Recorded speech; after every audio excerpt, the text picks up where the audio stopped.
കൂട്ടുകാർക്കും എന്റെ വായനാദിന ആശംസകൾ. അപ്പൊ നമുക്കൊരു കുഞ്ഞു കഥ കേട്ടാലോ. വിട്ടിയായ സിംഹം.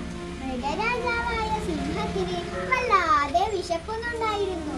ഉറങ്ങിക്കിടക്കുന്ന ഒരു മുയലിനെ അദ്ദേഹം കണ്ടു.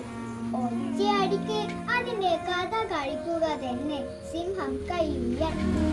അപ്പോൾ ഒരു മാൻ അതുവഴി വന്നു.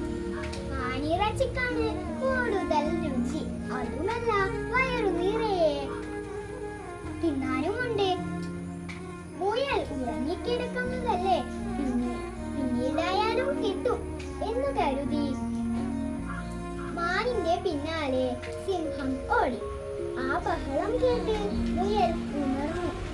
കാര്യം മനസ്സിലാക്കി അവൻ ജീവനും കൊണ്ട് ഓടി രക്ഷപ്പെട്ടു. സിംഹം മാനിന്റെ പിന്നാലെ ഓടിയെങ്കിലും പിടിക്കാൻ കഴിഞ്ഞില്ല.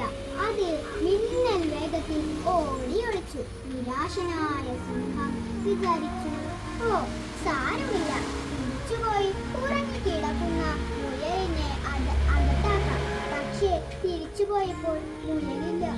ഞാൻ എന്തൊരു വിദ്യയാണ്, സിംഹം വിചാരിച്ചു. കയ്യിൽ കിട്ടിയതിനെ ഉപേക്ഷിച്ച് മറ്റൊന്നിനു വേണ്ടി ഓടി. അപ്പോൾ രണ്ടുമില്ല. അപ്പൊ എങ്ങനെയുണ്ട് എന്റെ കഥ?